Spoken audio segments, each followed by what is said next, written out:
Il était une fois, au cœur de la savane infinie d'Afrique, un village nommé Koundara, niché entre les collines rouges et les rivières paresseuses qui serpentent comme des veines de la terre-mère. Ici, la vie pulsait au rythme des saisons, la saison des pluies qui gonflait les millet et faisait danser les zèbres, et la saison sèche qui craquelait la terre comme une peau usée par le soleil impitoyable. Les baobabs, ces géants millénaires aux troncs gonflés comme des ventres de femmes enceintes, veillaient sur nous, gardiens silencieux des secrets enfouis.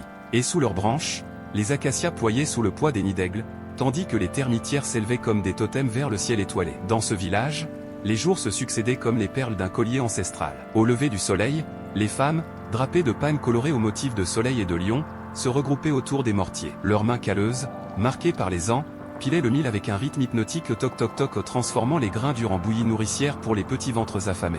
Aïe, ce mil est têtu comme un jeune bouc, riait Fatou, la plus âgée, ses rides plissant comme des sillons de terre fertile. À ses côtés, Aïcha, sa fille, hochait la tête, mais il nourrit nos enfants, maman. Comme les ancêtres nous nourrissent d'histoire. Les hommes, eux, partaient aux aurores avec leurs bâtons et leurs lances effilées, guidant les troupeaux de chèvres et de vaches vers les pâturages. Samba, le berger en chef, un colosse à la peau luisante de sueur, criait « Oh, allez, mes bêtes, la savane n'attend pas les paresseux !» Sous le soleil qui montait comme une boule de feu, il chantait des louanges aux esprits des vents, pour que les herbes restent vertes et les puits pleins. Et le soir, le soir, quand le crépuscule peignait le ciel en teinte d'or et de pourpre, les anciens s'asseyaient en cercle sous le grand baobab central. Leur voix chevrotante, comme le craquement d'un feu de bois sec, tissait des contes pour les enfants blottis à leurs pieds. Écoutez, petits, les ancêtres ne dorment pas. Ils veillent dans l'ombre, et leur colère est un feu qui dévore les imprudents. Les flammes des lanternes à huile de palme dansaient sur leurs visages ridés, projetant des ombres qui semblaient vivantes, comme des esprits curieux. C'est dans ce cocon de tradition que naquit Moussa, un garçon au sourire espiègle et aux yeux noirs comme la nuit sans lune. Dès ses premiers pas, il courait pieds nus sur la terre chaude, escaladant les termitières comme des montagnes miniatures. « Moussa, descends de là, tu vas te rompre le cou », criait sa mère, les mains sur les hanches, un pagne noué autour de la taille.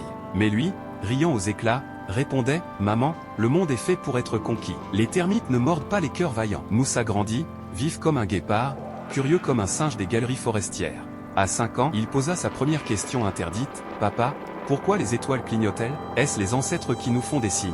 Son père, un homme aux épaules larges et au regard doux, secoua la tête, « Non, mon fils. Les étoiles sont les yeux des anciens, et ils pleurent pour ceux qui oublient le respect. » Mais Moussa, déjà, levait le menton, « Je leur demanderai moi-même un jour. » À 10 ans, ces jeux devinrent légendaires et redoutés. Il traversait les marécages en équilibre sur des troncs pourris, ignorant les serpents qui glissaient dans l'eau boueuse. « Regardez-moi, les amis.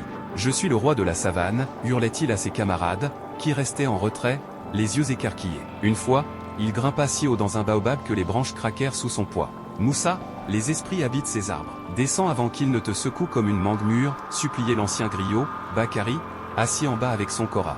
Mais Moussa, perché comme un aigle, répliquait, « Les esprits, ce ne sont que des feuilles qui chuchotent au vent. » Les anciens, ces sages aux barbes grisonnantes et aux colliers de perles sacrées, observaient Moussa avec une inquiétude qui grandissait comme une ombre au crépuscule.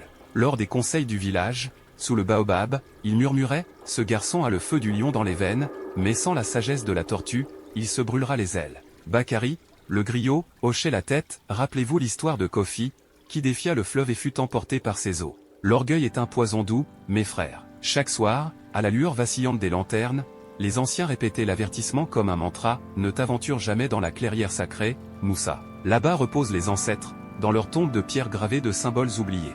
Ceux qui y dorment ne tolèrent pas l'arrogance. Les ombres y dansent, et les vents y portent des voix qui gèlent le sang. » Moussa, assis en tailleur parmi les enfants, feignait l'écoute, mais ses yeux pétillaient de défi. « Des histoires pour effrayer les bébés, » marmonnait-il à ses amis plus tard, autour d'un feu de camp improvisé. « Demain, je prouverai que les légendes sont des vents qui passent. » Cette nuit-là, la lune pleine régnait sur la savane comme une reine impassible, sa lumière argentée transformant les herbes en un océan d'argent mouvant. Le vent, ce messager des esprits, faisait frissonner les feuilles des baobabs et des acacias, portant des murmures qui semblaient des avertissements. Moussa, 16 ans maintenant, corps svelte et musclé par les jeux de la savane, ne put résister plus longtemps. Son cœur battait comme le tambour d'un rituel guerrier. Il saisit sa lanterne à huile, sa flamme tremblante comme son âme, et se glissa hors de la case familiale. Sa mère dormait, bercée par le ronflement doux de son père, ses frères cadets rêvaient d'aventures innocentes. Il traversa le village endormi, les cases rondes aux toits de paille se dressaient comme des champignons après la pluie, et les chiens de garde levèrent à peine la tête, reconnaissant l'odeur de leur maître. Puis, les collines, il grimpa, essoufflé, les cailloux roulant sous ses pieds nus. Les ruisseaux gazouillaient comme des rires moqueurs, et les herbes hautes s'accrochaient à ses jambes comme des mains suppliantes. Arrière, savane. Je ne crains rien, souffla Théil, mais sa voix chevrotait. Enfin, la clairière sacrée se révéla, un cercle parfait de terre nue entouré d'arbres tordus comme des doigts crochus. Les pierres anciennes, gravées de serpents enroulés et d'yeux vigilants, semblaient respirer sous la lune. L'air vibrait d'une énergie palpable, lourde comme un orage imminent, un bourdonnement sourd, comme le chant des abeilles dans une ruche enfouie. Moussa posa sa lanterne, sa flamme projetant des ombres dansantes sur les tombes. La peur rampait dans ses entrailles comme un serpent froid, mais l'orgueil la chassa. Il bomba le torse et cria, sa voix résonnant comme un défi lancé au ciel, « Ancêtre, je viens vous défier. Montrez-moi que vous êtes réel. Prouvez que vos ombres ne sont pas que des contes pour les lâches. » Au début, rien. Le silence pesant de la nuit l'enveloppa, si profond qu'il entendait son propre sang pulser dans ses tempes. Il rit nerveusement, voyez, des fables. Mais alors, le vent se leva, un tourbillon froid qui fit vaciller la flamme de sa lanterne. Les murmures naquirent, d'abord un chuchotement, comme des feuilles froissées, puis des voix graves, multiples, chevauchant comme un cœur spectral. Arrogant, petit, qui es-tu pour nous troubler? Les ombres des arbres s'allongèrent, se tordirent, formant des silhouettes inquiétantes, un guerrier masqué, une femme aux yeux creux, un enfant aux mains tendues. Elle dansait autour de lui, effleurant sa peau comme des plumes glacées. Moussa recula, le cœur en feu. Ce n'est que le vent, balbutia Théil. Mais poussé par son orgueil, il s'enfonça plus profondément, trébuchant sur une pierre gravée. Une rafale le frappa alors, éteignant sa lanterne. L'obscurité totale l'engloutit, et il hurla, « Montrez-vous. Je n'ai peur. » Les voix éclatèrent en rire moqueur, et une main invisible, où était-ce une branche, le griffa au bras. Du sang chaud coula, et avec lui, sa bravoure s'évapora. Il courut, aveugle, heurtant les troncs, jusqu'à ce que la clairière le recrache dans la savane, pantelant, les poumons en feu. Le lendemain, Koundara s'éveilla sous un voile de malaise, invisible mais étouffant comme la fumée d'un feu mal éteint.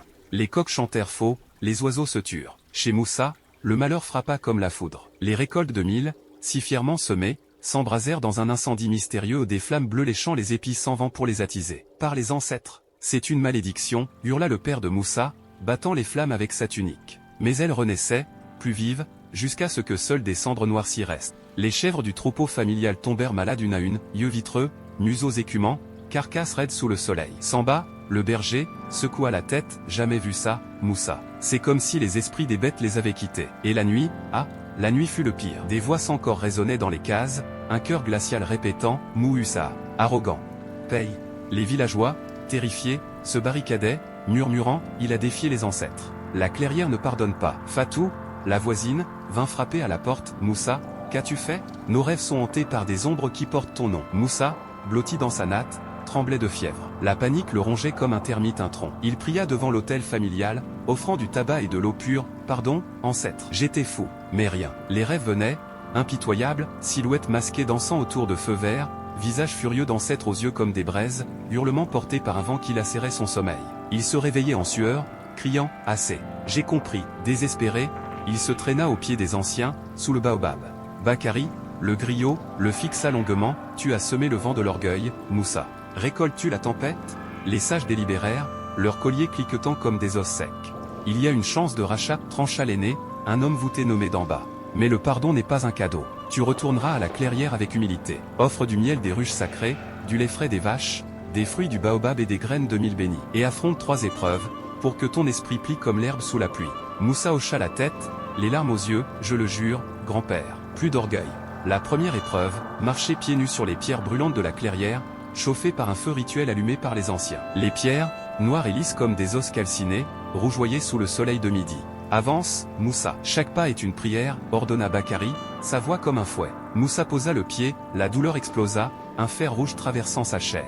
Ah, hurla-t-il, trébuchant. La peau se bula, le sang suinta, mais il se releva. Pour ma famille, pour le village. À chaque pas 10, 20, 100 des visions assaillaient son esprit, ses jeux d'enfant, ses rires moqueurs. J'étais aveugle, murmura-t-il entre 2 cris. À la fin, ses pieds étaient en lambeaux, mais son cœur, un peu plus humble.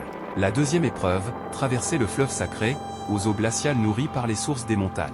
Le courant, furieux comme un esprit en colère, mugissait entre des rochers pointus. Plonge, Moussa, laisse l'eau laver ton arrogance, cria d'en bas depuis la rive. Moussa sauta, l'eau mordant sa peau comme des crocs de hyène. Froide, impitoyable, elle le submergeait, le repoussant en tourbillon. Je coule, gargouilla Théil, avalant de l'eau amère. Des mains invisibles ou des algues l'agrippaient, tirant vers le fond. Mais il se débattit, nageant contre le courant, chaque brassée un serment, respect, aux ancêtres, à la terre. Il émergea de l'autre côté, tremblant, les dents claquant, mais victorieux. J'ai senti leur voix dans l'eau, confia-t-il plus tard. Elle disait, persévère, ou péris. La troisième épreuve fut la plus redoutable, 3 nuits dans l'ombre de la clairière, à méditer sur ses erreurs, sans feu ni nourriture, entouré des murmures et des visions. La première nuit, les ombres se refermèrent comme un linceul. Pourquoi nous as-tu défiés, arrogant, sifflaient les voix, et Moussa revoyait son enfance, escaladant le baobab, moquant les anciens. Il pleura, j'étais un enfant stupide. La deuxième nuit, les visions affluèrent, son village en flammes, sa mère pleurant sur des tombes vides. Les ancêtres apparurent, non plus furieux, mais tristes, ton courage est un don, Moussa. Mais sans racines, il s'envole comme la poussière. Il médita, le corps secoué de frissons, comprenant enfin, sa vie n'était pas une île. Elle tissait un filet avec les générations passées et futures, les rires des enfants, les chants des femmes, les troupeaux des hommes. Je suis une chaîne, murmura-t-il. Briser un maillon brise tout. La troisième nuit, la paix descendit. Les murmures devinrent des conseils doux, lève-toi, sage. Respecte l'invisible. Moussa vit les ancêtres sourire, leurs yeux comme des étoiles bienveillantes. L'aube le trouva transformé, l'orgueil fondu comme la glace au soleil.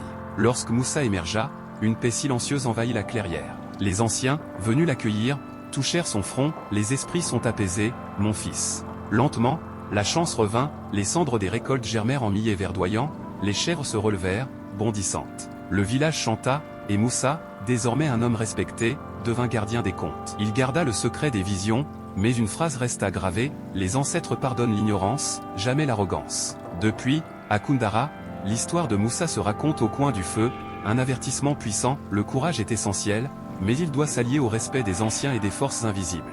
Les enfants écoutent, les yeux grands, apprenant à marcher avec humilité dans le royaume des esprits. Car défier l'invisible a un prix imprévisible, et seule la sagesse tempère la tempête.